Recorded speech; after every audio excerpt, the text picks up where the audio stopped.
Hi, John. Hey, Alex. Do you know what I hate? What do you hate? I hate you and Rob Campbell. What's his last name? Campbell? That's right. Like the soup. Yeah. Yeah, Why? you know why.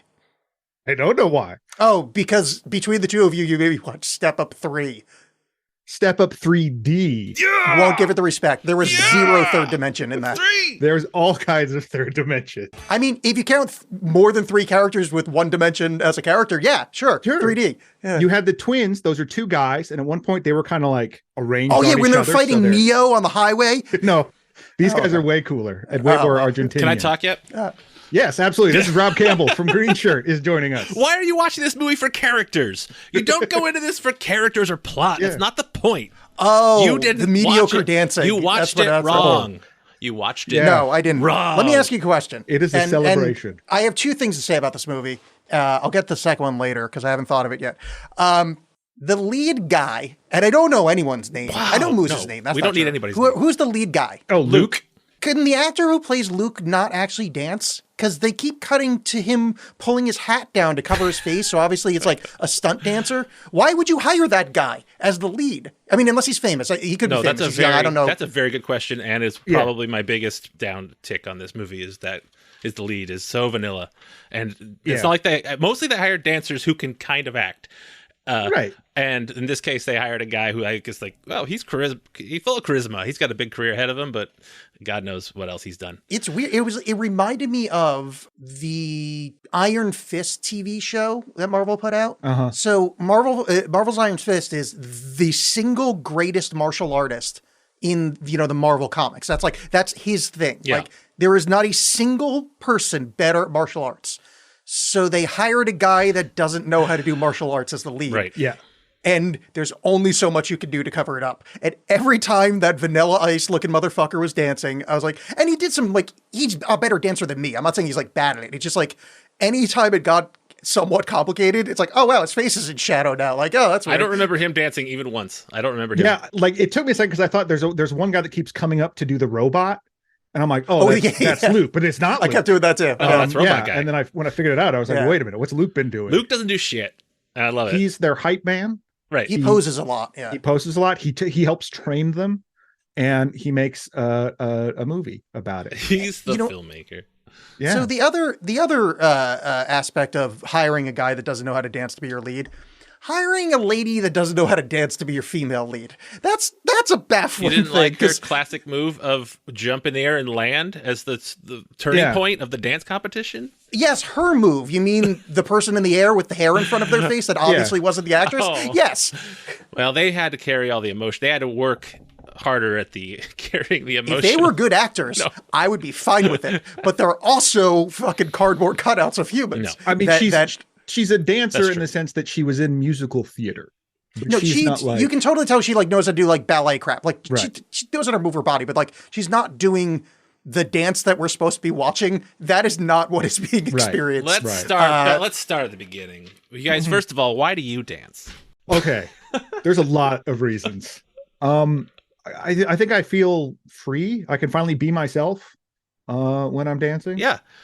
My parents died in a horrible dance off, and I'm looking for vengeance through dance. I mean, for me, I guess it's just dance music. I always just like listening to dance music. Yes, Mhm. That's a line from this that's movie. good. Yeah. Yeah. So let's start at the beginning because I will say this. It was nice to see New York again because I grew up near there, and I like Washington Square Park. I've bought drugs there, and it was fun to see stuff from my past. Okay. It's going to be about 15 minutes before I say anything nice again. So you guys just go ahead and talk about this piece of shit. A lot happens in the first 15 minutes. A lot. We meet Oh, yeah. No, totally. Yes. A lot definitely happens. Luke. We meet Luke. He's making a film. He's a filmmaker. He's talking to what seemingly real people. They're not actors. I don't think they seem like real people. We meet Moose. He's going to New York University. He's a gender swap version of my friend Brenda. That is true. And if anyone's listening to this and knows Brenda, because you probably do. Shout out if to you are Brenda. listening to this, it's very funny. Moose, played by Adam Savani, is a pixie. He is a person that was born to caper. He's a floppy haired gadabout. floppy haired dork. Yeah. Yes. Just I love yeah. him. I love him so much. And apparently he was in Step Up 2, which I've never seen. I started with this one, and I've only seen this one in Revolution. I think I've seen the others and I don't remember them at all, but Revolution was great just for the point there was a guy who got fired for being a terrible employee, and they act like it was a horrible thing that he was fired. That's all I remember about it. You know what's interesting though? I've seen the first Step Up. oh wow. Really? The one with Sue Tates? With the one with Yes, the one with the real actor. I think it was somebody I knew was the lead. I barely remember it. And I watched that in the way that you're supposed to, very drunk, and it was on in the background while I was doing absolutely anything else. And yeah, superior film to this one. Right off the bat, this is the thing. This is a genre movie that you have to know that it's a genre. It's the time to save the community center through dance genre. Yes, I laughed about that a lot when that finally revealed itself as an 80s plot in this movie. I did enjoy that. It's so many great 80s movies. It's Breakin' 2. It's there's so many like save the community center, and just the fact that this takes so many shortcuts because to get to those tropes, and I love those tropes so hard. We wanted to make, and they don't even do the tropes that well. So let's just get to the main. There's a lot. They get the tropes out of the way. Here's the thing. Here's the brilliance of this movie. They get the tropes out of the way with 2 sentences. Yeah, I think I marked it. Yeah, no, that's at the 10 that's fine. But mark. They're not dancing to save the community center like the vault. Because do you realize what the grand prize was? $100,000. That is half a month of rent in that building in New York. They're 5 months of rent behind.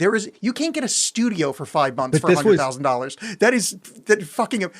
Fuck no. Well, no. What I love is the stakes at the beginning are because Moose and his friend Camille are going to New York to go to college, and their parents are showing them around. Nia Vardalos? Najimy. Oh, it's Kathy. Is that? Wait, is it Nia Vardalos? I get those two mistook all the time.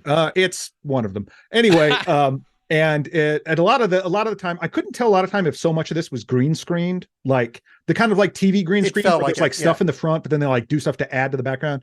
And I think some of that, if it was, I wouldn't be surprised if a lot of that was done because this movie was meant to be in 3D. And so you really want to have that separation of the background, and that's even easier to do. Oh, maybe that's what I was picking up on. Yeah. There's one like that bit where he does the kind of Fred Astaire ice cream dance. Like the depth of focus is super weird. Like the background looks like but I forgot it's supposed to be in 3D. Yeah, no, that threw me off. I watched one of the Final Destination movies eventually got to be 3D, and it was really throwing me off why it looked weird, and then I remembered why. That very thing. But anyway, Moose is distracted by a guy with shiny shoes. This is an important plot point. He's distracted by a guy with shiny shoes, and he follows him. Chekhov's shiny shoes. Chekhov's. You introduce some shoes in Act 1. You're going to get shiny shoes maybe 2 or 3 more times. With any luck. But he's Oh, I just put it together. Those shoes they kept showing were the shoes at the end. Oh, this movie's great. John, you're right about Kathy Najimy. I apologize to Najimy, to the Najimy heads out there. I'm sorry. Sorry to the Peggy Hill I thought fans. it was the Greek wedding, but it's the witch. Well, by following the shiny shoes guy, Moose just stumbles into a dance competition. Whoops. Yeah, and that happens. And what they don't know, and what you, the viewer, if you've not seen Step Up 2, is that Moose is a hell of a dancer. Hell of a dancer. And just starts like going into it, doing a big dance. And it's a fun, cool dance number, but it requires a lot of props. Yeah, like he pretty much put a poor balloon man out of business. Yes. Like that guy's just he's trying to buy fucking groceries for his children. New York is expensive. Yeah. He can't lose all of his fucking balloons Yeah. and a whole canister of helium. That shit's expensive. CERN is using it all up, opening a hole to the devil.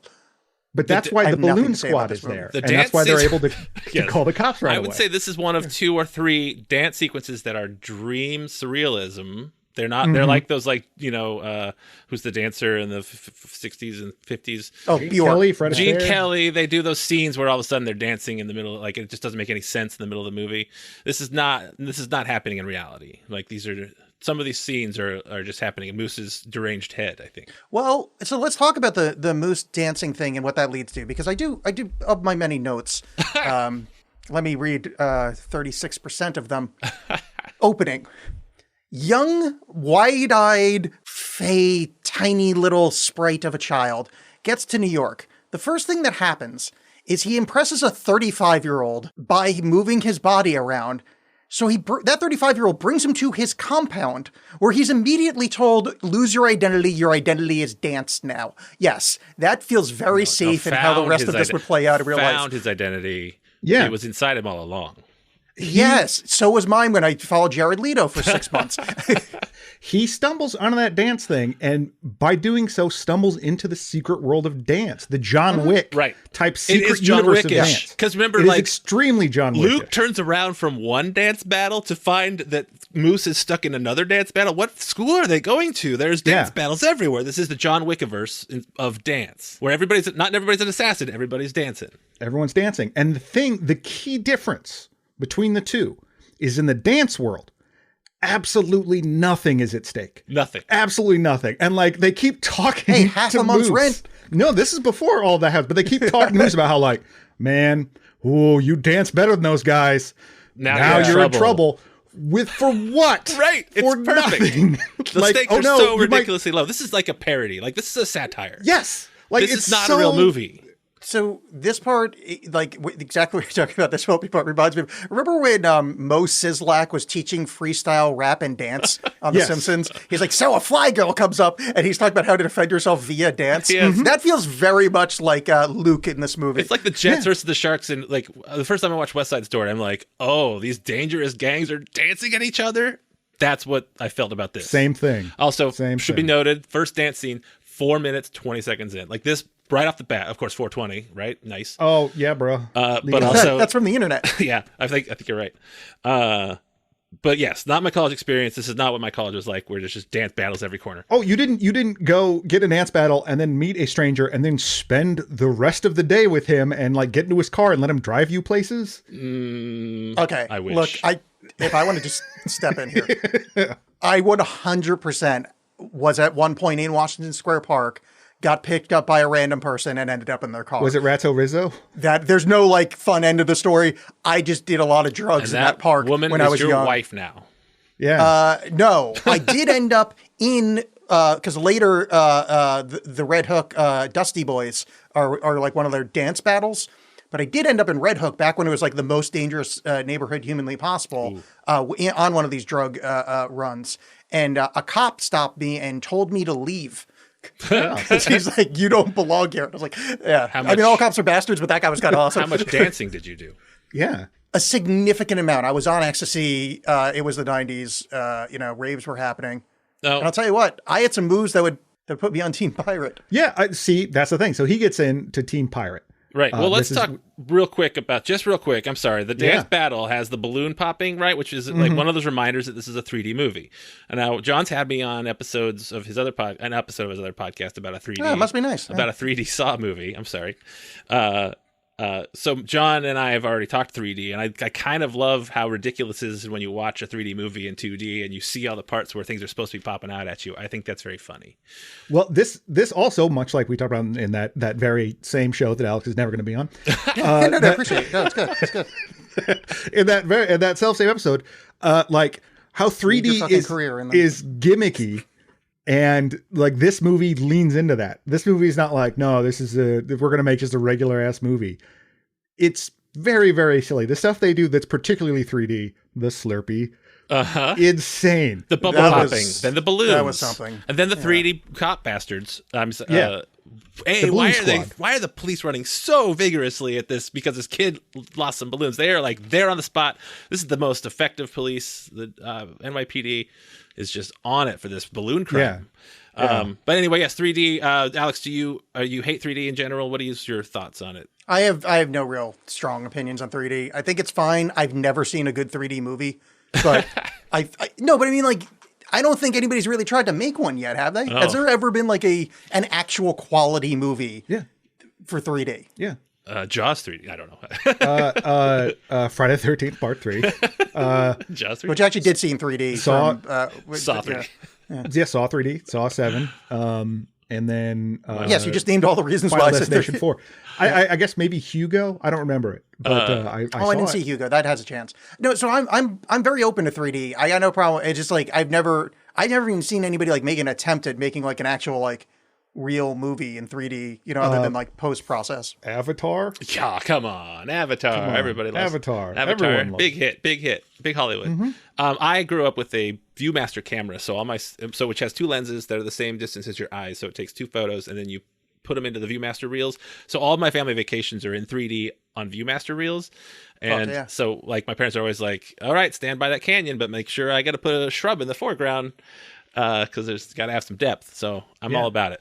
You learn about composition. That's right. Yeah. I guess that's why they did the 3D in this, so they had any kind of depth. Right. Hey-o! I like that. That's good. You can't diminish my love for this movie. Yeah. Well, so wait, before we go back, I need to probe this. How did this happen? Like, I don't know you that well, Rob, but we've spoken before. Oh, yeah. John, we go way back.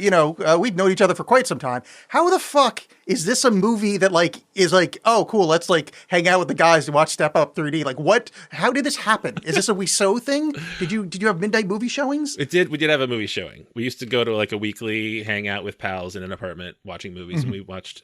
I don't know if we just watched this one or if maybe we watched the other ones that I don't remember at all.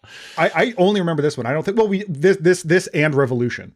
Yes. And then we were talking about when I think All In came out about being like middle-aged men and going in full dance troupe outfit to go see it, and we never ended up doing it. So Cinema Queso, our film group back in the day, did really love these 80s tropes. And we wanted to make all kinds of movies. We made a music video called Win This Race, where I don't know. We love the idea of saying the plot in one sentence, which they do in this movie, and then they reiterate it, they sprinkle it out throughout the movie. They just say the plot in 1 or 2 sentences.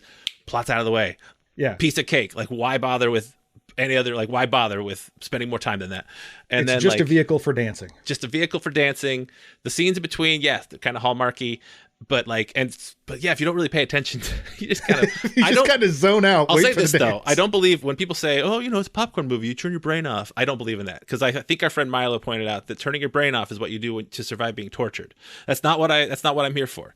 I don't try that. I don't just turn my brain off. I didn't necessarily pick apart every dialogue scene, of which there are very few, because they're amazing. Because there's so much stuff happening this movie you don't have time to.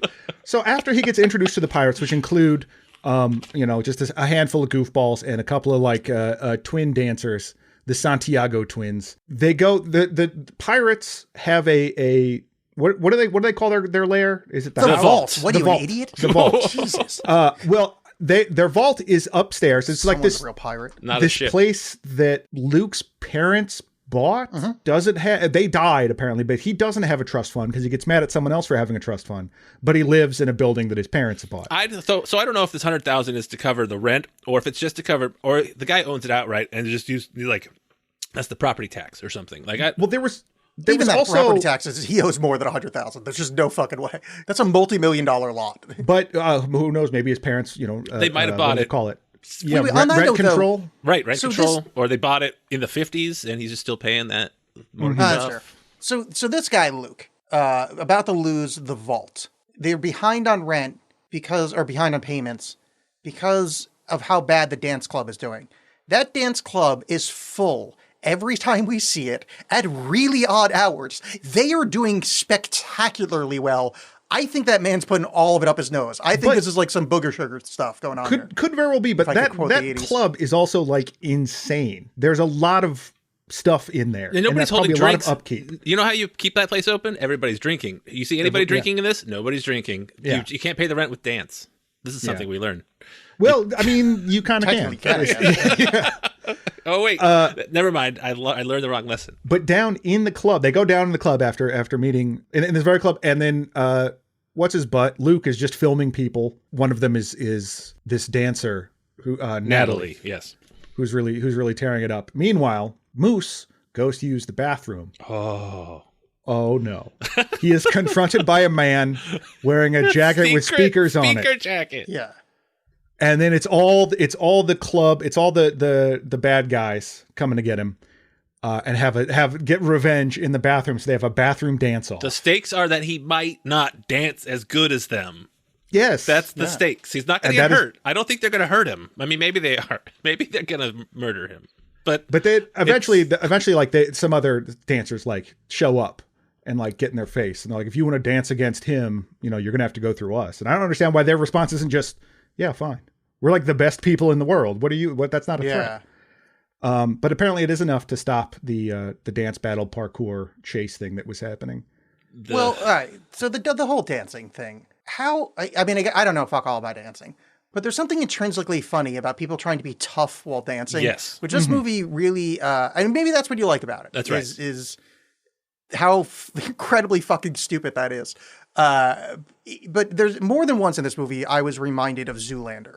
And I don't think that's the vibe they were going for, but like all of them just seem like Zoolander to me. Oh yes, and I mean when at this point you're introduced also to the big bad.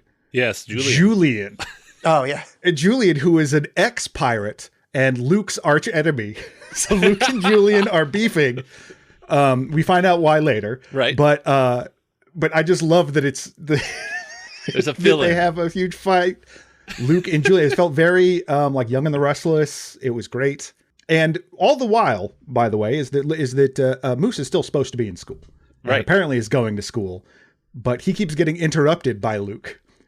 Who's like, well, you got to come to this dance practice. We got to compete. You got to do this. 35-year-old he met the day before that showed up to his school and showed him his breasts. Yes. That guy, Luke. Why would you? That one? The breast showing while he's in class where he exposed himself if you want, to children, to literal children. Do you want an extra half hour of this movie to explain? Do you want more? Is that what you want? Are you asking for more screen time so that they can develop this? Or do you want it just to if it doesn't involve dancing, trim the fat, get it out of here. If it doesn't involve dancing or Camille talking, yes, anything would be perfect. Because I don't know what the hell happened with her, but that lady sucks at acting. Like, she acts in, like, the way I would jokingly bad act. At one point, she goes, well, she like, it's so she is a terrible. dancer turned into an actor. In fact, she and Moose are both in the Missy Misdemeanor Elliott video for, I forget what that song is. Super Duper Fly? Is It Worth It? Or whatever. Yeah, Is It Worth It? Let Me Work It. I don't know the name of that one. That's the only Missy Elliott song. Yeah. Wait, no, they would have been like 6 when that happened. Oh, no, this movie's from like a while ago. This is from like 2010. Yeah. Okay, no, that makes sense. And that video was like 22. Yeah, no, that's 2002 or in my head. This movie was like 5 years ago, but yeah 2010 is not 5 years ago, and we're all turning to dust. Right. I need to watch Step Up 2 to figure out if there's a reason that Moose's name is Moose. It's such a weird name for that. It's a very strange name for that tiny man. Why is his name Moose? And why is he only in 14 things? Oh, I know why he's only in 14 things. Yes, I have a pretty good idea. And one of the listeners will probably know the answer to this. Anybody that's seen Step Up 2, I'm going to guess that dork ass motherfucker does a Bullwinkle impression. Because he's got that like ultra nerd, like I don't know if he's the lead guy in the second movie, but like he's got such a nerdness to him. Like I think he's like going full Dave Coulier and does a Bullwinkle impression. You're thinking of that kid from Stranger Things with the teeth thing. They were the same person. I think this is I bet it's situational. Yeah. I bet, yeah. And it's probably something like, oh man, he's like a moose in a china shop. I will say this. And they just went with that old phrase. Alex, I will say this. Cut it out. All right. We're like 12 minutes in and we've covered so much. Because so much happens. Because then it's like, well, we need you on our team. You are so good. Luke is like, you are so good, Moose. We need you on our team. How dare you try to learn things when there's dancing to be done? This movie has so many shortcuts in like... It's so many montages. Right. So many montages. Like, it doesn't mince words. There's a song early on, a needle drop, the song called Take Your Shirt Off. It's by T-Pain. It's a song about taking your shirt off. We don't need levels here. We're not looking for extra meaning. We're looking for literal shirts coming off. Shirts, take your shirt off. I wish I had, maybe I'll look the lyrics up. It's very important. Yeah. I bet you somewhere in the song he says, take your shirt off. I'm just a shot in the dark. Take your shirt off. It's most of the lyrics. In this beginning part, I just would like to point out one of the few moments of joy I had in this movie. When they introduced, when Moose is being shown around the compound, where Grand Leader Luke, teaches them how to survive the new baptism in the coming configuration that's going to take over. Sorry, that's backstory. I really liked Graffiti Q from James Bond. Yes, the guy that's it's like, oh, it meets this guy. He's in charge of all of our doohickeys, and it's like, oh, that's a fun character. I'll give it this movie. Jason, who's trying to figure out these cool LED lights that they can use and throw at places. So Chekhov's LED lights. Yes, and they have a grand plan to litter. It's not Chekhov just because it's in later in the movie. In Act 1. Chekhov's Moose. He was in all of them. Yeah, good call. The lights we didn't are notice called that. back to win the day later. Yeah. Here's some lyrics to Take Your Shirt Off. All right. Brush him off, hey, twist it in the air like a motherfucking helicopter. Yeah. But listen, wait. Are you talking about their shirts? There's a part where he says, yes, you don't. Oh, okay. Sorry. You take your shirt off and you spin it. For some reason, there's a part where he says, early on, he says, Teddy Payne. It says T-Pain. Teddy Payne, Teddy Pederast. Wait. What? Yeah, that's the lyric. Teddy Payne, Teddy Pederast. Why is that? I don't know. He doesn't say Teddy Pendergrass, like the famous soul singer. He says Teddy Pederast.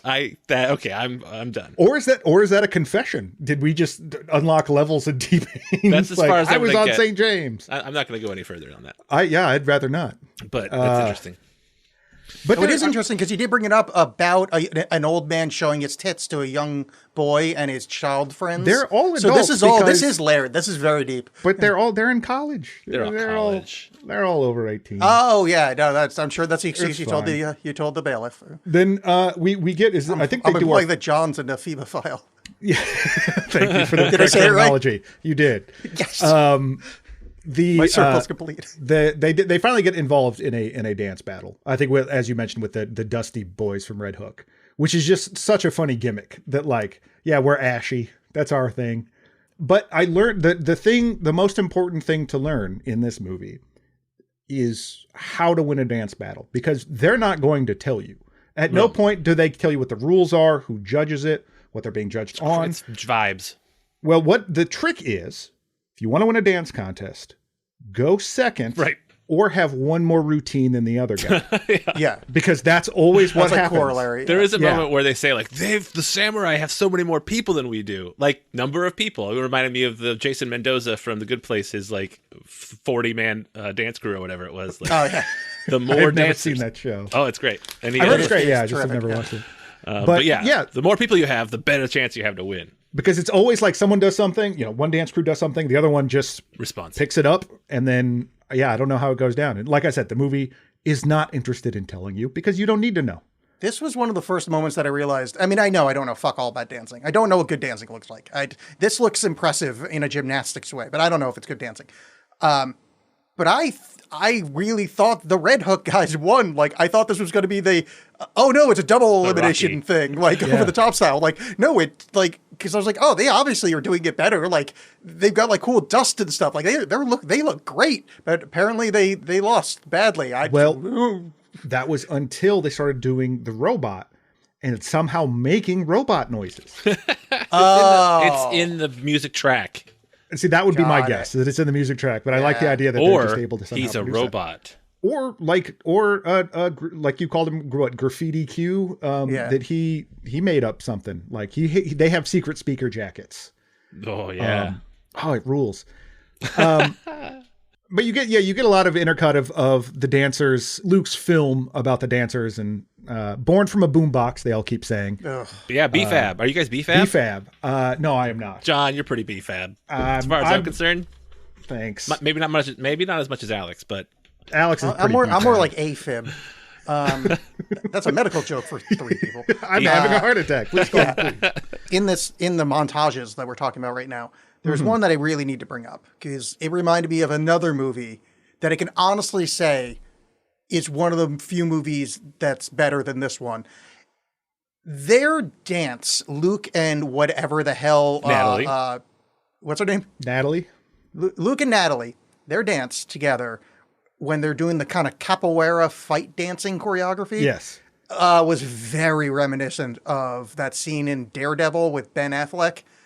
When he's dancing with Elektra on the swing sets, and they're doing sexy dance martial arts.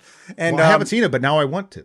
Dancing and fighting and loving, these are all the same things. I mean, honestly, if you like this movie, you would love Daredevil. No, I've seen Daredevil. It's not. It there's doesn't not have enough dancing. Not enough dancing. But there's a very solid dance sequence in there that's very much. Also, this lady kind of looks like Jennifer Garner or whoever the fuck that lady is. Daredevil has 3 too few musical montages. So, okay. 3 too few. But in 3D and has people throwing stained glass windows as throwing stars. So that does not happen in this. Colin Farrell. This movie doesn't have a Colin Farrell as Bullseye, but yeah, a lot of good accents in this movie, though. I'll give it that. Everybody was expecting me to say something horrible there, and I didn't. I actually just there's some good accents in this movie. Well, one thing I like in this movie is how The whole thing is about trying really hard to get Moose to dance so Luke can stop dancing and go be a movie maker. Yeah, because that one guy wants out, one guy wants in. Energy doesn't. It's gotta transfer. It can't, and you can't have two people that good. That's some Neil deGrasse Tyson shit. Yeah, that's truth. That's hey, right. another annoying piece of shit from New York. This is all coming together. So they like in the pursuit of their dancery, Moose is also neglecting his friend Camille. They keep making plans, and then Moose has to go because he has to go hang out with his dance friends. But he doesn't explain it to her. He doesn't explain it to her. No reason. Screenwriting conflict. Don't make it too deep. It's his and particularly friends if are growing apart. Look out. Well, particularly if they're both in part 2, there's got to be some indication that Moose was a dancer in part 2. And so, I mean, maybe there was a whole thing in there about like, I'm hanging it up. Well, because you're too important to me. And then he does it again. Well, yeah, that's the opening scene of this movie. It's the parents talk to him about how he doesn't want them dancing anymore. Like Footloose. That's the parents, but that's not Camille. But she was standing next to them. I mean, she knows he's a dancer. They're BFFs. Well, they're just growing apart, you guys. He's going towards dance, and she's going towards She's studying. hanging out with Catherine. Yeah. Sorry, I just jumped over whatever you said. Sorry. No, it's good. No, that was perfect. You have, you're getting into college and people change. But the Dust Bunnies dancers, they're like the Warriors. This scene is like Warriors meets Thunderdome. This is yes, absolutely. It is as ridiculous as the Warriors in terms of the other gangs. Yeah, and that the dude with the gavel stick thing. That's like the adjudicator of it. Yeah, but I mean the Red Hook Dusty Boys like definitely were the winning crew there. It was a travesty. I think that a lot of their stuff was too samey. They were the pig pens. They were. You can't just rely on being Pigpen from Peanuts. of being dusty and shouting. Wait. But what about if randomly you just stick your tongue out for no reason, as if that's intimidating? Are you also slapping your chest with a wide open hand? Yes. Okay. It's like the world's least impressive haka, like the New Zealanders do. I will say this. We mentioned that. I think we might have talked about it on the show before. That I don't know, Rob, if you saw the Matilda remake. No, that just came out recently. All I saw about it was a clip online of some kids dancing, and it felt like they were dancing at me. Oh, and I did not enjoy that. It was needlessly aggressive for like what the thing was, and for being a dance battle, I feel like that's not as aggressive in this. I feel like maybe we've only gotten more aggressive. That clip got popular on TikTok, and it syncs perfectly with Rob Zombie's "That Dig Through the Ditches" song, Dragula. Nice. And it's very amusing. I thought I didn't like the aggression in the dancing in this movie, mostly because it's like, I don't like how everybody, both sides of every single dance battle features a part where the one sassy guy that looks tough walks in between his friends towards the other team. And it's just like, you're fucking dancing at each other. Like, this is what do you get? Competitive fucking knitting? That's a great point for why this movie's great. It's a very good job. Oh, when the contests involve who's got the best little outfits? Come on. That's right. I mean, I get the amusement, but like, why you rules. It's so much. I know. And honestly, a lot of my enjoyment this time around was like, Alex is watching this, right? He's got to be so miserable. But I have so like there is on paper, like there's nothing about this movie I should like. This is like a coin flip. Movie. John gonna love this or hate this? Yeah. Flip a coin. He loves it. It's loved it. Just for the same reasons. Like I think this was the first movie I ever saw that was like, I'm not seeing TV show. Period. The first movie I ever saw. Period. That's it. But I get why this you bond. I thought the train was coming right at me. But this outside of the TV shows where it's like we got to put on a show. Like I'd never seen Break-In at the point that I watched this. I'd never seen like Break-In or anything like that. So I'd never seen a We Gotta Dance to Save the Rec Center. No, do they have to put on a show? No, one of the skiing ones has. Oh, I just remember Ski Patrol. It's a ski contest to make sure that the the bad skiers don't take over the lodge or whatever. It's the same. My personal, but like Revenge of the Nerds is my personal favorite. Save the Fraternity is Revenge of the Nerds minus the rape scene. Right. But I love that was the title of it. Hey, wait. There's also a couple other scenes of graphic sexual assault and recording women undressed without their consent. Right, so let's not just throw out the baby with the bathwater. There's a lot of horrible shit in that movie. At least 2 things, but the Rob cut doesn't have those. I kept those out. Right. On my DVD, I scratched them out, and then only watched those scenes over and over. I scratched out those circles on the DVD so that they skip ahead. It's almost like the Dennis Nedry thing in Jurassic Park. It's just a clip of you going like, and then it goes back to the movie. But so Camila's really mad at Moose.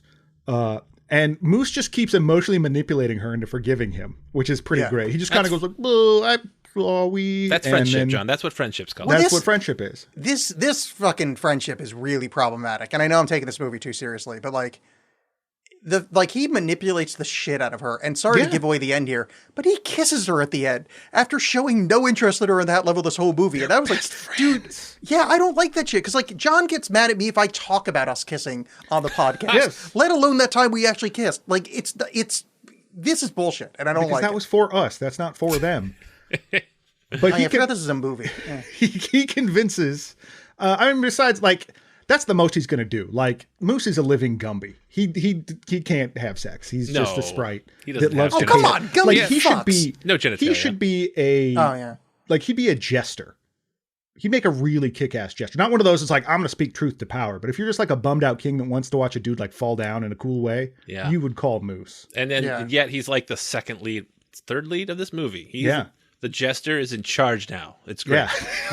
Yeah. The jesters are in control. Speaking of you two kissing, let's talk about this 3D icy on the fan kiss.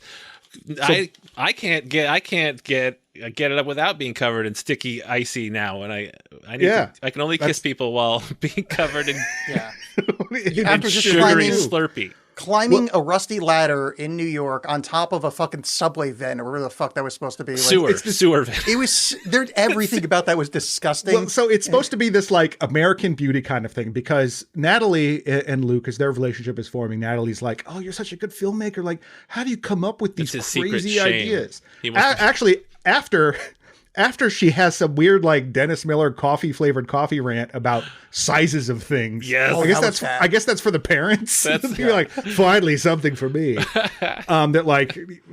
But so she's like, well, show me, how do you think about this stuff? It's like, well, let me show you how my world, I'll show you what I see. And they hop, they parkour around some stuff, and they both have these giant ices, and they go on top of sewer grate, subway grate. Sewer gas. It's sewer gas shooting up at them. Yeah, and just like stuff starts blowing, 7-year itch, stuff starts blowing from underneath. And he's like, check this out. And he takes his Slurpee straw and blows it out, and it, very, very CG stuff, comes floating out and floating upwards. In 3 and dimensions. Then she tries it. Yeah, it's something like Willy Wonka would make. And I'm so bummed I didn't see this in 3D because that would be so beautiful. And then in the theater, they would actually squirt green Slurpee at you. It's like that. Like Muppet. What do they call it? That 4DX experience. 4DX experience. They shoot you with some water, and it's movie magic. Yeah, because it just I think like they both kind of spiral up and intertwine. It's great, and the whole time I'm just thinking about the one time or 2 times I went to New York, which was like in the 90s or like early 90s. That like if you were by one of those grates or anything, or the subway in general, it smelled like hot urine. Yeah. And so like, they're just having this romantic moment in the smell of hot pee. And it makes that scene even better. So good. That was the thing they can rise above it. That's what made me miss New York watching this, because I was like, John, as you know, I can only get aroused when I smell hot pee. And it's kind of it's hard to get that odor around here. You can't do it with your own pee. I mean, you already know your own pee smell. Yeah, exactly. The smell. You've marked your own apartment. I'm not an onanist. Right.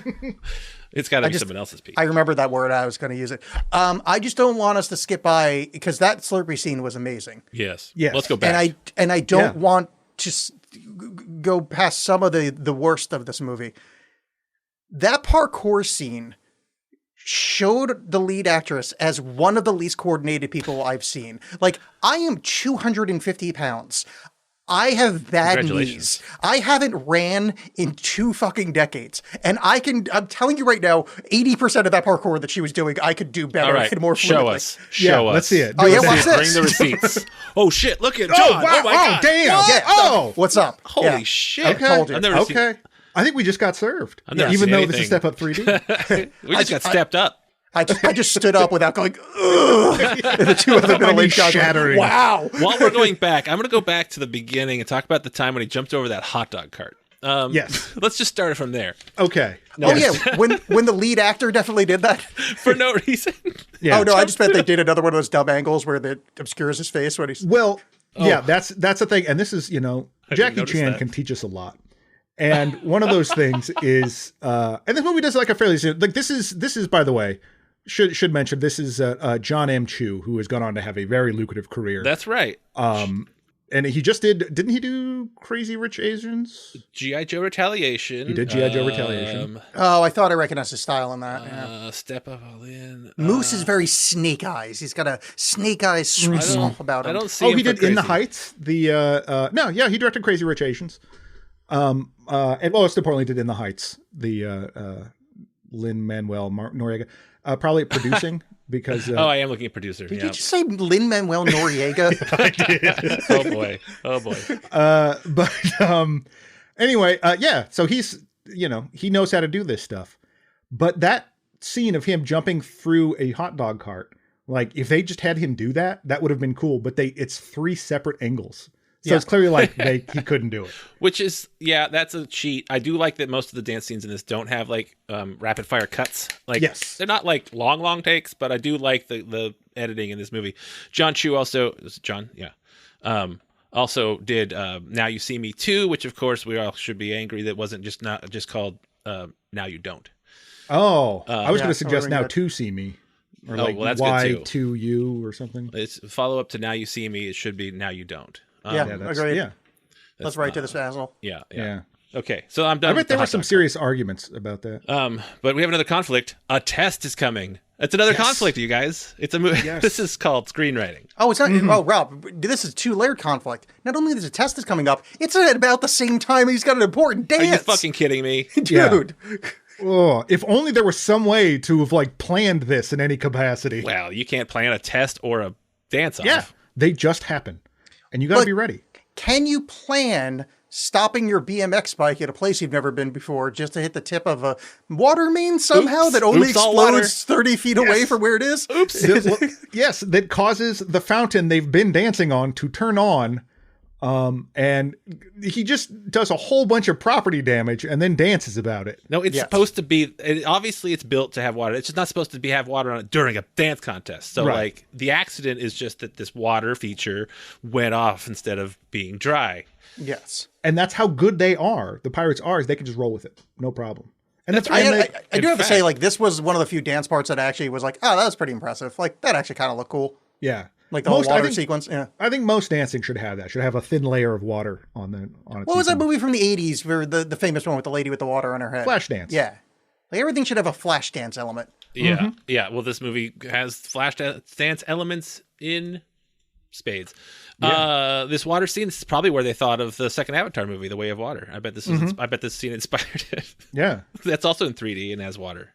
Yeah, James Cameron with his hat backwards and the onyx going like, that's tight. That is so this tight. movie coming out in 2010, I think, was the first year he said Avatar 2 was going to come out. So. That's when he started. That's when he started shooting it. Yeah. Yeah.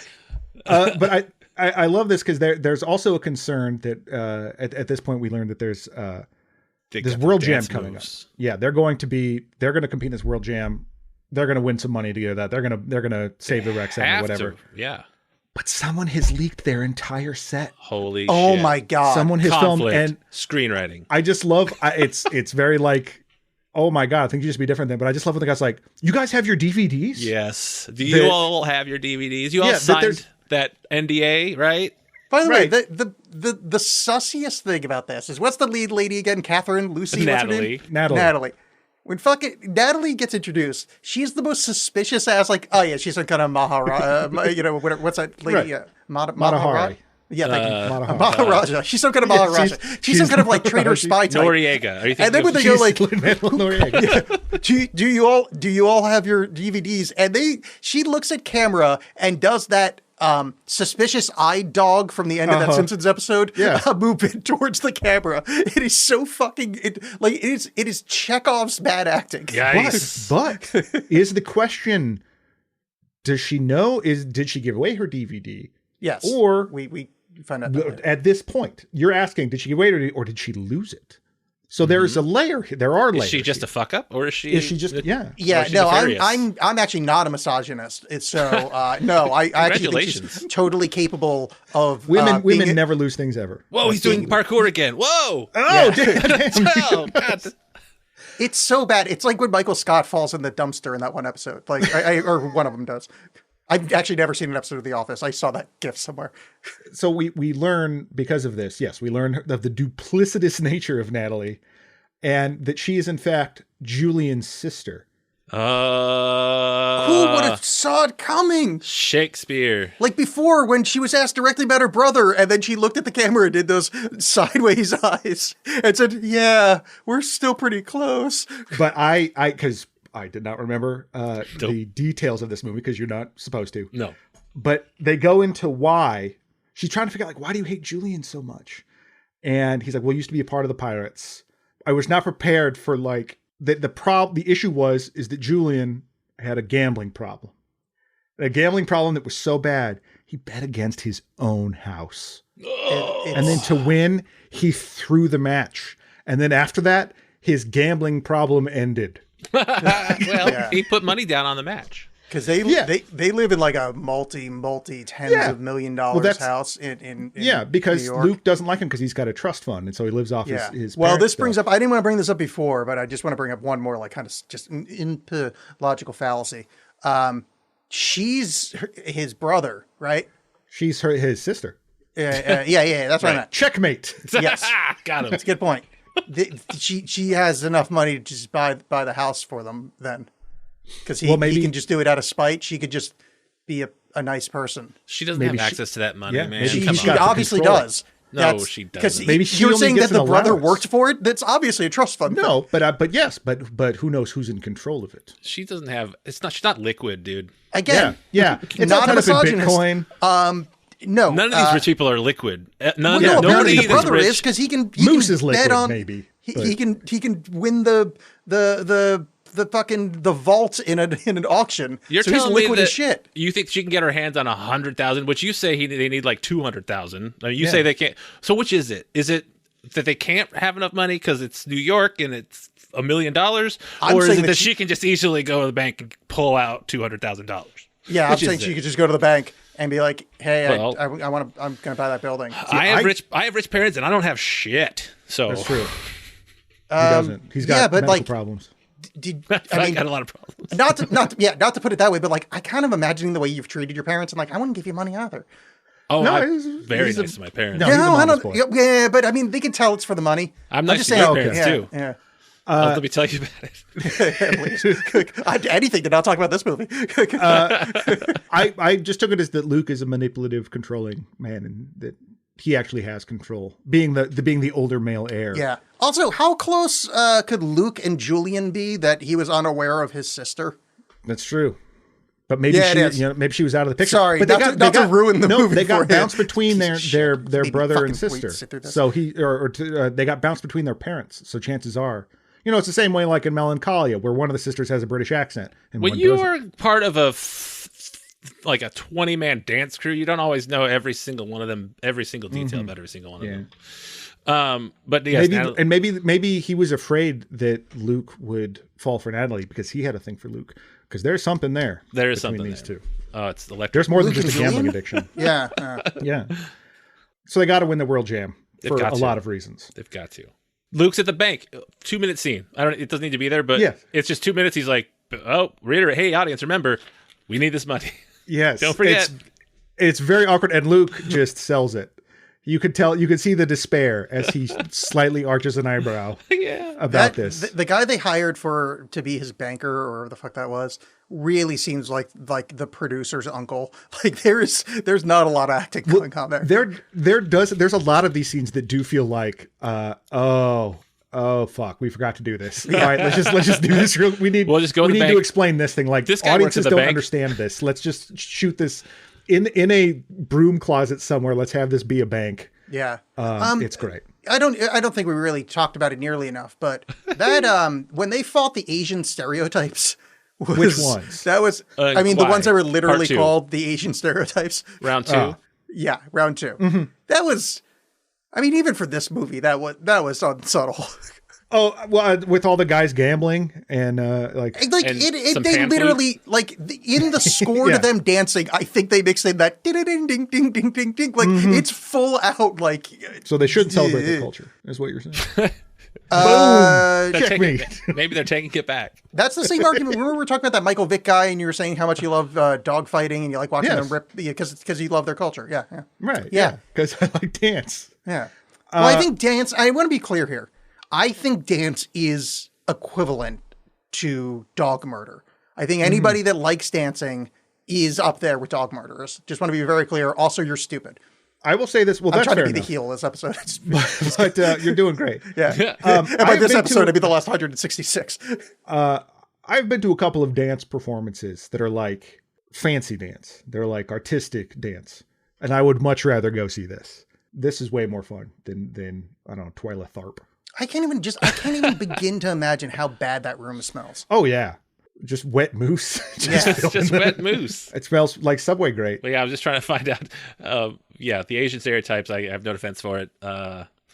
It was 2010. Also, I am giving the Asian like it's directed by an Asian guy, and I feel like I don't know if you're cool with it. That's all right. Like the writers are very white. The writers are very white ladies, though. I just checked. Just double checked. White ladies. I wasn't expecting that. Let's see. Yeah, Amy Anderson and Emily Meyer. This felt like a very dude-written film. Okay. Oh no, Luke gets a text from Natalie. It's like, "Hey, come to my party." And right. What? So the password is Fidelio. Yes, exactly, because it is very. That's the only note I have, which is why I'm scrambling to try to hit it. Did you say it just Fidelio? says Fidelio. Oh, yeah. Sorry, I stole it. No, that's fine, because that's totally what this thing is. It's some masked party where rich people are watching masked dancers dance to a song that none of these people would actually listen to. What if Eyes Wide Shut was in 3D? Oh, ooh. Tom Cruise just coming at you. That's what this scene asks. What if Yes. What if Eyes Wide Shut was in 3D? That orgy would be a lot more interesting. That's right. Art is a conversation, and this is the equivalent of this is asking, yes, what if it would be in 3D? And the answer is it wouldn't be very good. This is the second of the dream-like, because they all know how to dance the same number. Anytime everybody dances in unison in a scene and that's something they didn't rehearse is happening in a dream world. But it's also like, what is this? What is this event? What is it? Because it seems like at first that Luke is invited there to get turned away because he's so shabby looking. And that was just Julian being like, haha, you pores. But then he sneaks in with Moose and they dance. And then they just kind of hang out for a bit. Yeah, because Moose gets like a real hard on for like one of the ladies that he's dancing with. Oh, he's just playful. No, it was like that's the only time he showed any sexuality. And it annoyed me because apparently he's into Camille and she's like a delicate flower and you ruined her. I think Moose is a people pleaser. He just wants everyone to have a good time. Yeah. Well, not Camille, because he didn't even show up to the fucking Halloween That's contest. true. Yeah, he fucked up. And he fucked up. He did because fuck they up. were That's a supposed good point, to. Rob. They were supposed to go as the Olsen twins. Yeah, that was kind of cute. Like so many Act 2 beats. Yep. He's got to fuck up. Yeah, and he's fucked up by refusing to be one of the Olsen twins. Yeah. And also denying the audience that fun visual. Because that's a way to make you as the audience kind of side with Camille, because you're like, hey, I want to see Moose as one of the Olsen twins. Right. Which he does. Like, there is no question about that. That's how great Moose is. There's not like oh boy, I got to dress up like a girl. Now I just have my sketches, my color pencil sketches of Moose dressed like an Olsen twin. Now that's all I have. Yeah. Just our dreams. And good movies make you dream. But Not this to- is where 3D. Not to like mansplain things here, but like Rob, ChatGPT, you can just type it in. And like shit. it'll give you whole it'll tell Yeah, you. it's not the- you can it's do, not like the same feed thing. feed that shit into like any kind of art generator, like DALL-E, and you can see like full nice renderings. I can tell you because I was doing it earlier today of Moose as Mary Kate Ashley and Elizabeth. If you're feeling a little saucy, send them over my way. I'll take a look. I'll check out It your doesn't. blog. It will not have the soul that Step Up 3D. Yeah, here's the thing about my one thing about AI. This has nothing to do with anything except that I know a lot of people that are mad because AI is stealing their art jobs. But you know what? Google Images has been stealing my art jobs for a decade. Like, there's so many art jobs I didn't get because people found what they needed on Google Images. Yeah. Yep. Like, I was already mad about that, so I don't need something new to be mad about. This is welcome to the party. Is Yeah. all And I'm if saying. I may just make one small point about AI as well, he might not be real, but his love is. That's true. good point. Much like Moose. Yeah, much like Stanley Kubrick, Yeah, exactly. because he died while making that. So that was a point. Someone say something. I'm embarrassed for myself. so they have a falling out, of course. You have the falling out of Moose and Camille, but then you also have Luke Natalie, the betrayal. Can things get any worse, John? Yeah. Can they? Wait, what if they go to the vault and the vault is locked? Ironically, the vault is locked. Oh my God. It's locked. Holy shit. It's not a pirate ship. It should be a pirate ship. But the vault is locked. The bank is taken back. It's going to sell it at auction. A low point. It's terrible. Everyone is bummed out. Dan Harmon's story circle. This is there. We're there. Yeah. And like no one seems to have a place to stay, but no one seems that worried about it. Yeah, also, they're all worried about it. I'm not trying to be one of those people that say like, because I'm poor. Like I literally, I count as poor on the economic stratification level. So I'm not saying the people that are poor shouldn't have nice things, but dude, I think you guys are spending too much money on shoes. Like if all of you are essentially unhoused, like maybe back it off on the whole foot fetishism. Yeah, thing. no, they shouldn't have joy. You're right.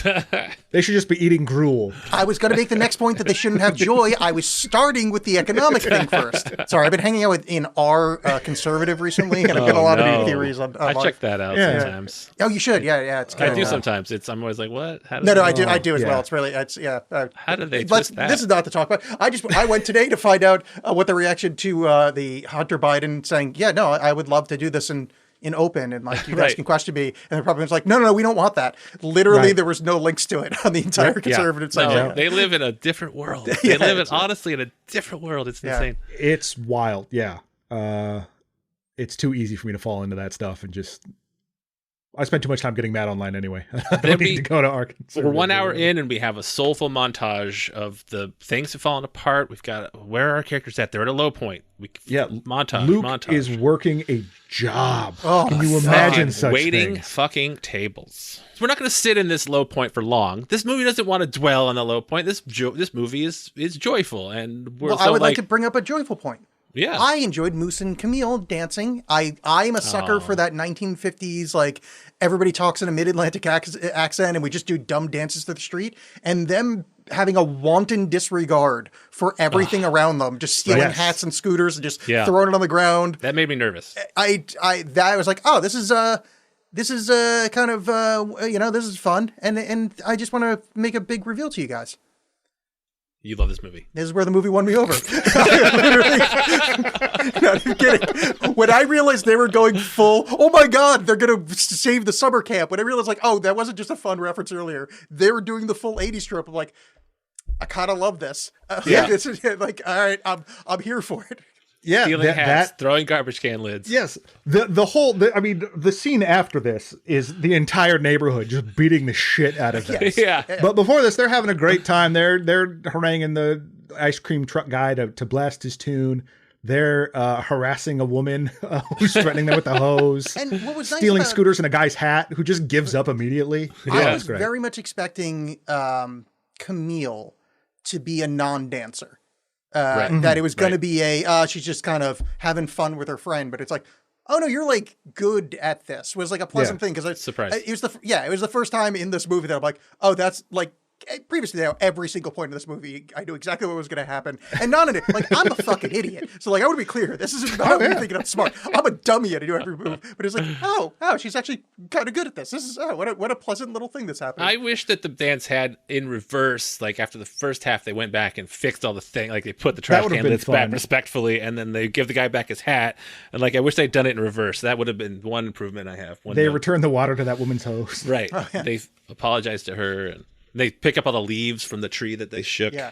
And I like that the little girl after the big like song and dance and she's just going, give it up, you suck. Like, all right, I think this movie's finally the whole Stockholm syndrome is kicking in. So Moose is encouraged. Camille says you gotta dance. This is where right off the bat, out of the deep. Moose is gonna save the day. He's gonna be the spark, as mentioned in the beginning. Chekhov's spark. He's the spark that bring unity, to bring balance to the force, the dance force. Exactly, and he'll come back as Rodimus Prime after, nice during Spark, sorry. And then Regulus Black. Yeah, I just read about. Yes.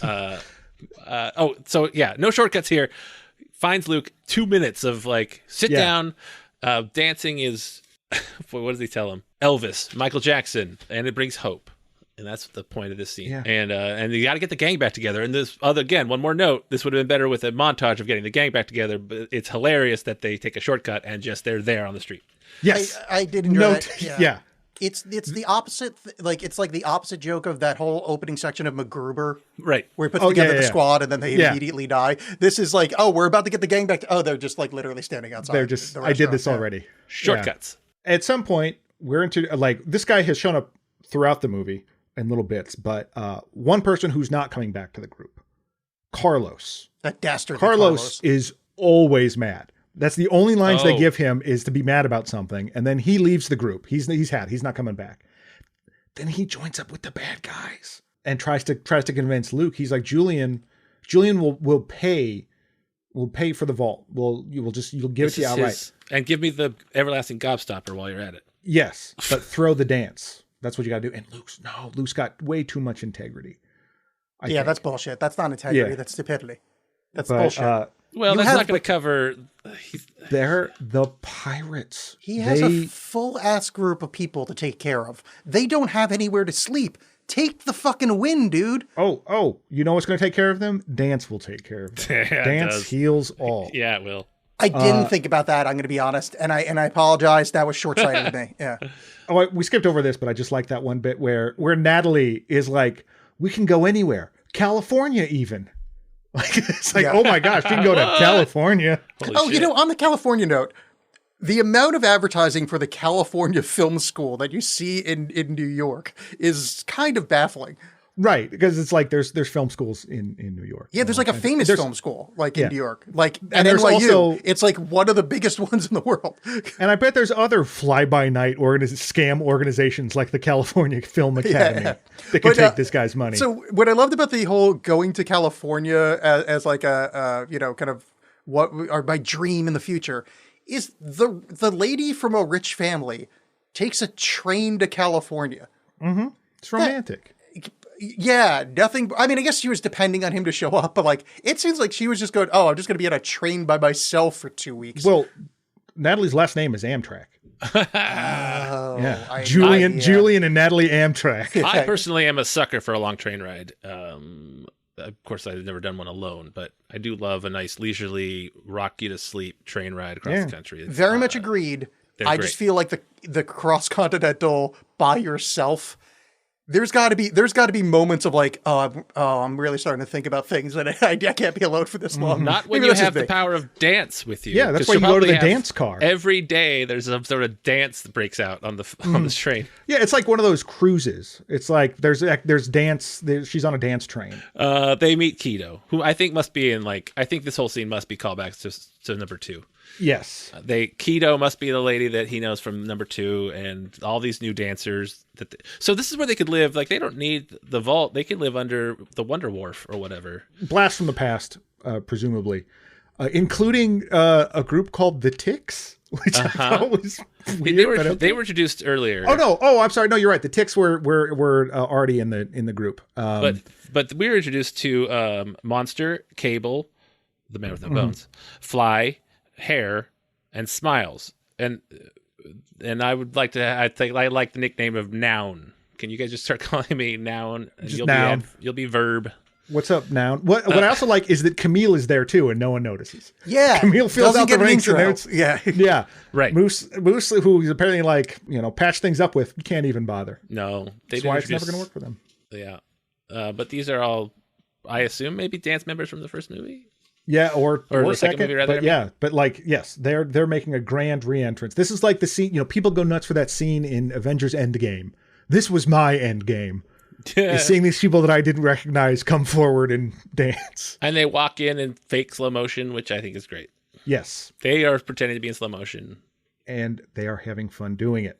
That wasn't not impressed. I like that idea, but there's only about 3 of them that were really like doing a good slow-mo walk, and the other ones are like kind of in the front, and it was somewhat bad. There's like kind of far right back was the one that I'm like, oh, that's a pretty good slow-mo walk, and everybody else was like, oh, you're all supposed to be doing it. Oh, my bad. Yeah, that's a trick of the eye. That's how it fools you. They all sign up they join the pirates, and they're going to be a part of the final world jam. After the clean the house montage. which is my favorite montage from Revenge of the Nerds too. The clean up and then train montage, perfect. And then they go to World Jam and they go right to it. There's not like, oh, we've got to beat this dance crew first or whatever. No, it is boom. It is these two. Well, this is, of course, during the montage, don't forget that we're introduced to Chekhov's little dancing kids. Yes. If you introduce dancing kids early in Act 3, you have to make sure to pay off later in Act 3. The tiny pirates.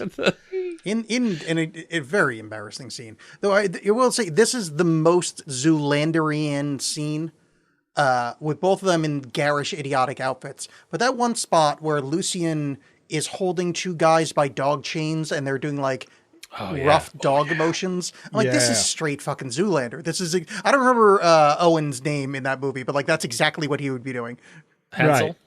Hansel, yes. I also didn't remember which Owen it was, as I suddenly said Owen. Or which Wilson? Yeah. Owen Gleiberman. Yeah. Owen Wilson. That's like I think it's Owen something or like something Wilson. Lisa S. You didn't forget which Wilson brother it was. You forgot which Owen it was from the world.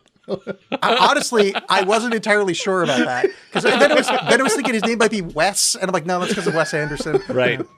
You just got completely unmoored from reality. Yeah, what's good is that I talk into a microphone frequently because this is good stuff. I'm glad it's happening that people could listen to it. We'll put some AI in. We can replace any flubs with AI. Hey, speaking of AI, you know that he's not real. Natalie finds the lights that I like. Again, Chekhov's lights come back. Yeah. She sees the lights all over town, and she's like, "Oh, I better head to this competition." And then the World Jam, Pirates versus Samurai. In the world, who wins? Pirates versus Samurai. Does it matter just the venue? Like if the samurais don't fight on the sea? Oh no! I mean, pirates all day. Here's the thing: pirates black powder. Yeah, but what if they're on land? No cannons. Wait, why are we pulling this no cannon rule out? Yeah, sure. Samurais, also, if you tie them up, you wouldn't find samurais on the sea, but you can find pirates on land. But you can also find cannons on land. Have to. Well, good luck firing one at a samurai. Yeah, all right, watch. Also, but they got black I better powder. step 1 foot to the right. Yeah, they got black powder. Those muskets. I mean, those can shoot it upwards of 1 round every 3 minutes. I was gonna say depends on how many samurai, how many pirates, and how many. Yeah, I think it's a numbers game. Musket balls they have, I suppose. Anyway, good question, Rob. Yeah, good job. Okay, the dancing. It's the big dance. Yeah, this is the big dance, and it's all going off. And I like that the crowd, you can tell it's World Jam because the crowd has tiny little flags with different countries on it. Yeah, because it's not just the same warehouse set decorated slightly differently. They really should have saved World Jam for part 4. This should have been like Mighty Ducks, and then Mighty Ducks 2 happens on a larger scale, and then Mighty Ducks 3 is the... Yeah, just call it like Massive Jam. Like it didn't need to be the World Jam. But, U.S. Jam. You know, but why not? It's like the end of Anchorman, where it's like then that's the way it was. You know, good evening, the world, or whatever. It's just so ridiculous because it's the same people. I don't understand this entire dance thing. I mean, I'm not supposed to. I'm not young and hip. I don't. But how is it our guys are getting blown out? It seems fine. They're doing the same good dances before. I don't understand how this was a blowout. Here's how you know. The announcer would repeatedly says that they're getting massacred by the samurai. That's how you know. Oh, it's a vibe thing. It's the crowd. It's the crowd reaction. They did fail at showing the proper. This would all be more clear if you saw how much more cheers and shouts and energy the crowd was giving one dance squad over the other. Like that's all there is. You hear a little bit of booing, and when they're like, "Oh, we're not impressed with this squad, but we love this squad." It's all we've seen this robot move. Yeah, when you're like, principal is like, "Oh, I hear." They have their arms like the they're doing the fake meter, meter with their arms, like, "Oh, it's louder now." That's I mean, that's how these are judged. That's all there is to it. Well, I mean, I picked up on that because the announcers kept telling me to pick up on it. Yeah.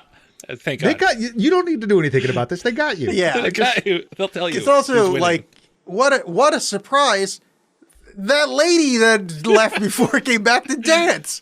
And she did a classic jump in the air and land on the ground move. That turned the tides. I mean, it blew me away. I mean, mostly because, my reference bad knees. Oh, that looks like an ouchie right there. Ouch. I'm tearing MCL, ACL, shit's split in half. I also like how this dance competition, who's a member of your crew? Don't worry about it. Okay, come dance. How many people do you have? People however many show up. Hey, just curiosity, do you have any kind of surprise third act children? Wait till you find out later.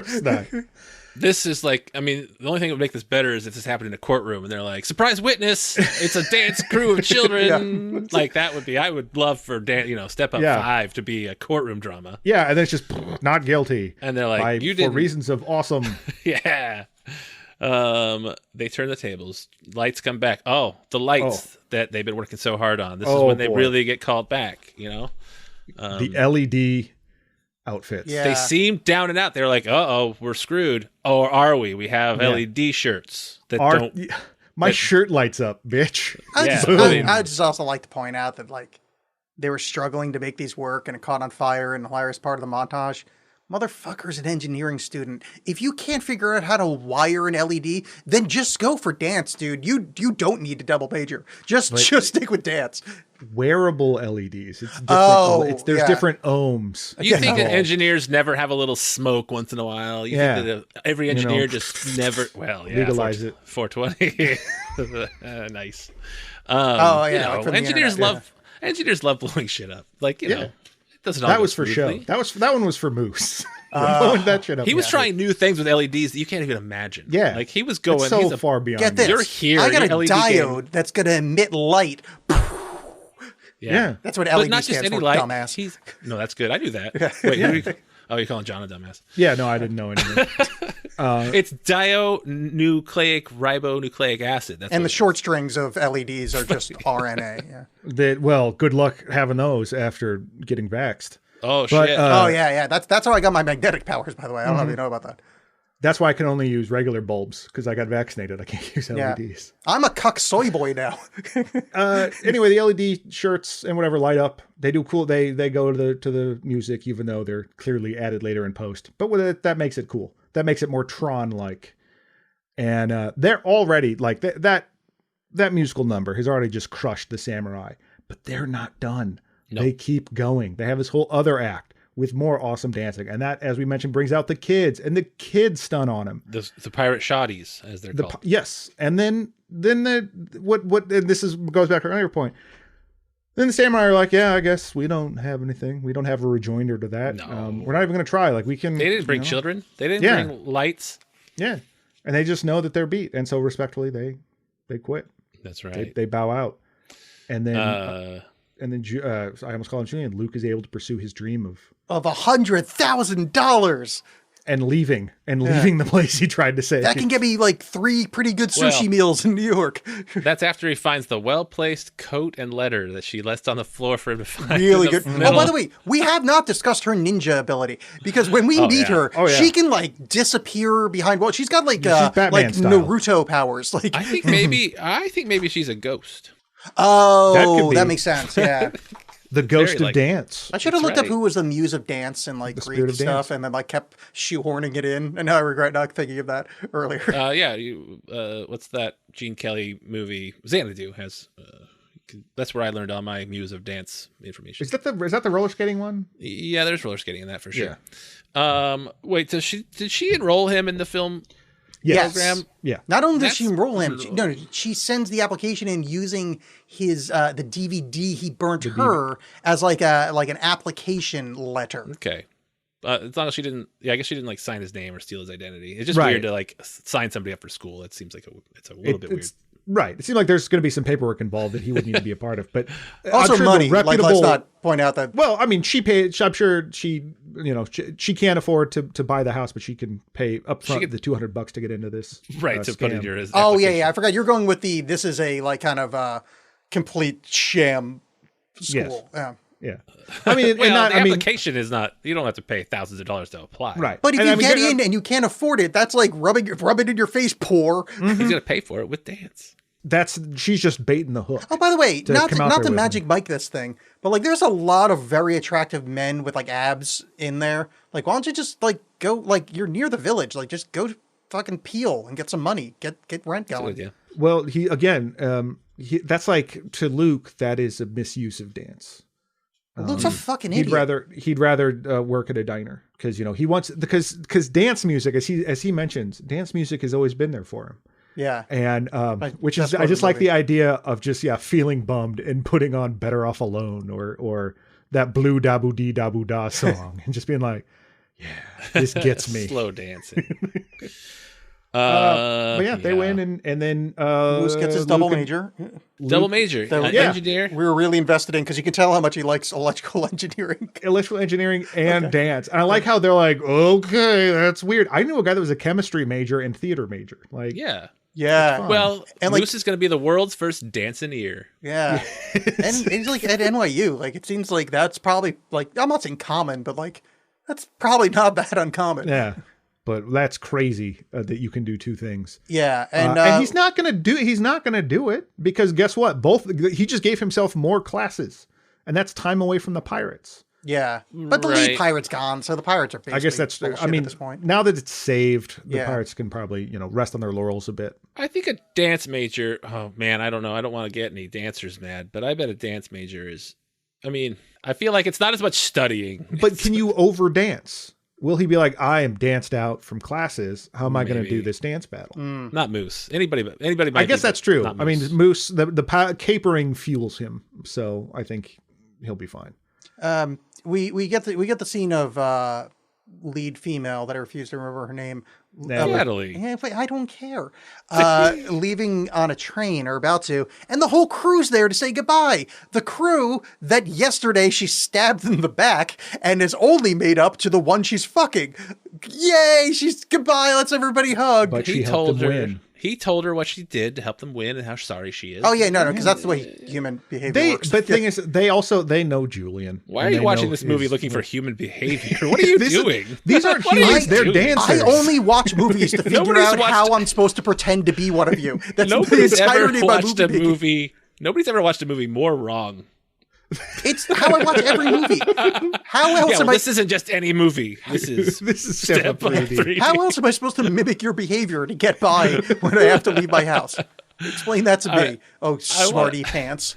So there's a guy, I'm assuming. You know that outside doesn't have podcasts. I go outside and people don't have to listen to me. And people, like friends, like can't write it off as, oh, that's just him being on the podcast. No, it's hard out there. Podcasts. It is hard out there for a pimp. That's true. So there's a character, and this is just, I don't know if, I'm just asking because I honestly don't know. So apparently there's a character named Vlad with 2 Ds. Yeah. Oh, shit. Everyone knows He's Vlad. in Step Up. Yeah, I don't remember him. He's in Step Up 3D, Step Up Revolution, and Step Up All In. Oh, and I clicked on his name. It's he's played by a guy named Chad with 2 Ds, Smith. And his image, his photo of himself looks like he's a character in that Destiny video game. Oh, nice. And I was just like, I don't remember Vlad. No, there's so many. One of the bad he was during the montage. He was the one that was hanging up all of his enemies on top of pikes, pulling them down to the pikes. The gravity would put it into their asshole and then go through their entire body, and they'd be alive for days. Yeah. I mean, while we're looking at IMDb, I do like to point out that the composer Bear McCreary, who is like, oh my gosh, he is like the man who picked "Take Your Shirt Off" by T-Pain for this movie. Oh, that's wow! awesome. Yeah, he did Lord of the Rings, the TV show, and Battlestar Galactica. Yeah, he's a composer of many things, and he is the music director on this. But yeah, I can't say enough wonderful things about this movie. That's right. It is. You can. It is garbage, but I love it. It is like it's not. I don't think it tries to be anything more than what it is. And like Rob said, it's just like the plot beats are just there to just get it out of the way so you can get back to the dancing. Now, because I'm a big fan of shortcuts in many, not in everything, but like what I'm thinking of is like, and like this takes those shortcuts to get to the tropes, to get to those 1-sentence plot beats. Like it's, when you're like the Incredibles, you're like, oh, that's the Fantastic Four. They don't have to do the heavy lifting of explaining all their different powers because I already know this. Or like, the comic book Planetary, like every issue is like based on a popular trope. So that just like, it just cuts the fat. It makes it not so you don't waste time teaching people things like Spider-Man's origin again or whatever. It just saves us so much time. And this is just a very efficient movie. Get to the dancing. I was shocked for how long it is, because it is like an hour 50. Well, it's an hour 40, but like 10 minutes is. Mine said an hour 40 when I checked it. Yeah, whatever. Hour 45. Sorry, hour 45, but it is hour a long 45. A long 10-minute end credits, which only could be made better by a song that described the plot. That's my only note on this movie. Yep. I wish the end song went back and recapped the entire plot from the beginning to end. That would have been nice. Like Addams Family. Right. Or that Cage thing where it's just silence because this movie was nothing. Yeah. Men in Black. Will Smith should have come in.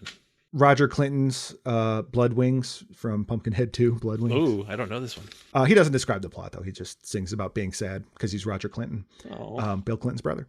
But yeah, highly recommended. This I like Revolution. I remember not liking as much, but Step Up 3D. I did not have sexual relations with that Pumpkinhead. I don't know. That's not a good Clinton at all. It's my worst. Depends what the definition of the word Pumpkinhead is. Yeah, there it is. It's weird because you're both doing Bob Dole hand. No, Bob Dolehan is just to the side. No, but he did he was gesticulating with the pen. Clinton totally did holding the thumb. a pen. But Clinton, but see, yeah, that's with the pen. Clinton just did the thumb thing. He would always just do the like kind of thumbs up. That's why people liked him, because they're like, I think he's giving me a thumbs up. Slick Willie, always with the slick words. Well, I'm glad that we all love this movie. Yep. I liked 8 minutes of it. It literally won me over for about 8 from hey, we got to get the gang back together to when the World Cup started. Like, really enjoyed the movie.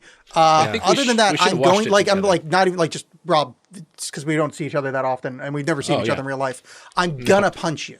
No, not like not like a fun way. I'm going to physically assault. I've never punched a person before in my life, so I'm probably gonna hurt my hand more than I hurt you. But because I'm blaming you for John liking this movie, because you're a bad influence on my boyfriend, and I don't like it. First of all, you're not going to punch me in real life. We're going to dance battle. Yeah, like it's so that's obvious. what I meant by punching. That was Chekhov's sentence, and I guess you didn't pick up on it. Very good. He's going to say a sentence later. So if you do try to punch me, good luck, because parkour. I'm going to parkour right out. Yeah, that's a good point. I didn't think about that. This movie it means a lot to me because it is shallow. But that's fine. We don't go here for deepness. This is something that I used to not admit as often, but I was a big ska music listener in the 90s because I was a dumb teenager, and I still love it. This is the ska music of movies. It's just fun. I kind of love that comparison because as an ex-ska boy myself, I kind of love that. I don't love this movie, but I kind of love the way that you just framed it. So well done. That's the best point that's ever been made on the show. John, you can go fuck off. Yeah, that's fine. New co-host. I'm not going to argue with it. Yeah. So Alex, while you may not have cared for this movie, do you have any recommendations of stuff you have been watching? Yeah. Assuming John posts it, I'm going to blow my brains out in about 30 seconds at the end of the call.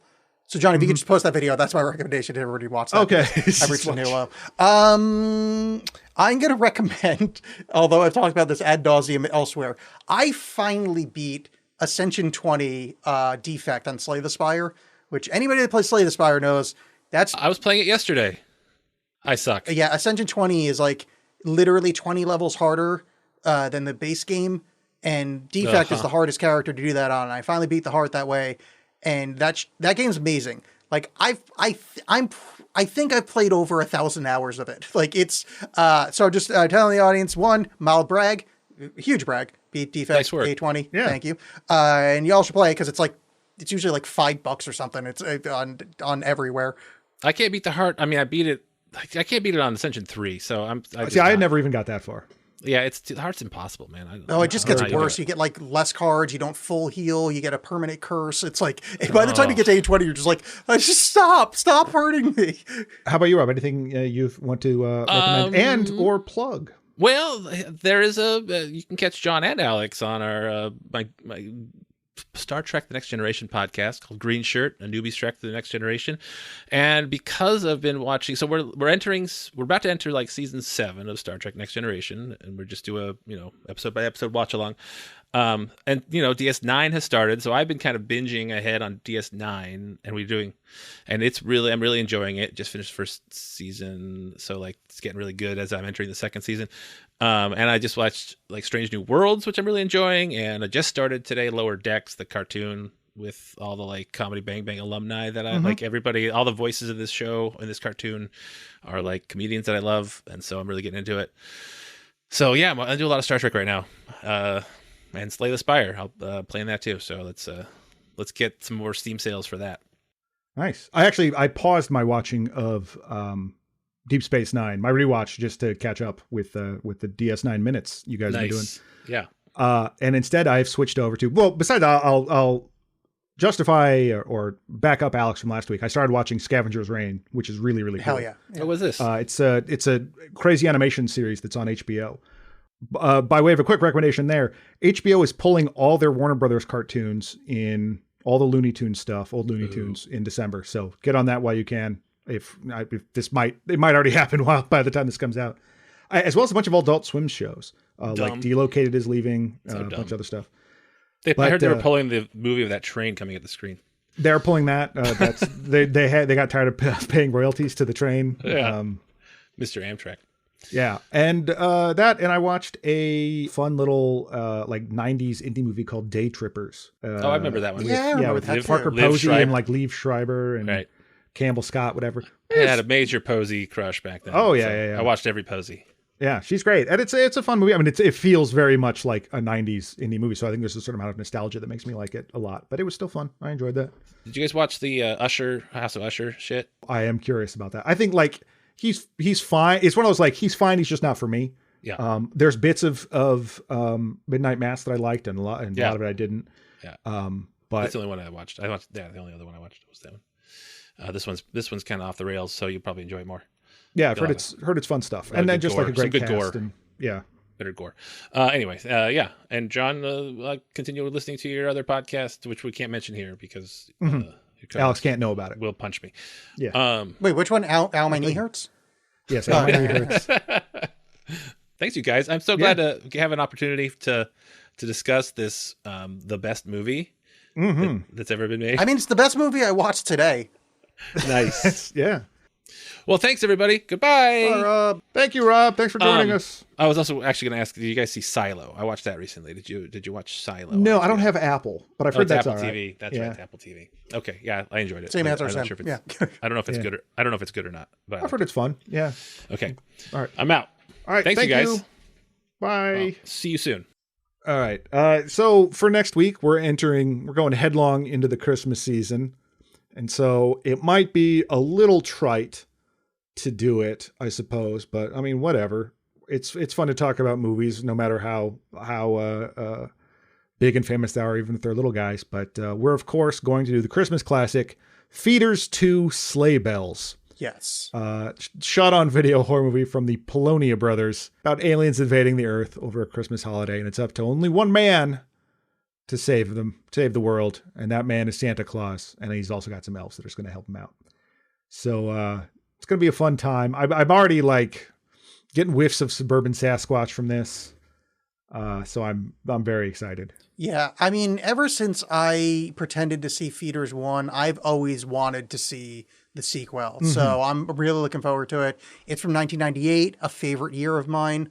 It's before everything started going wrong for me. Like, this is all. It's like everything's coming up. Everything's coming up roses here.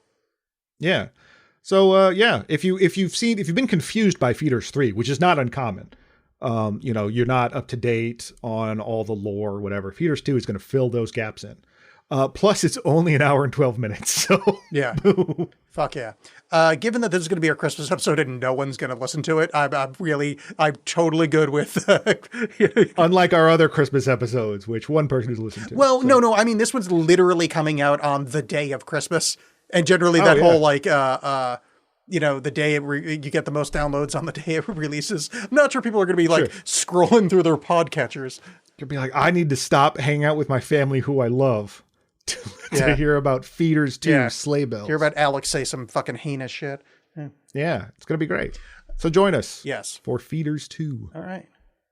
Like and subscribe and all that stuff. do that too. Yes. Patreon.com/AlexBollen, ALEXXBOLLEN. That's a bad title because it's John and I, 90-something% of it. All right. Bye. So long, everybody. Thanks for listening. Goodbye.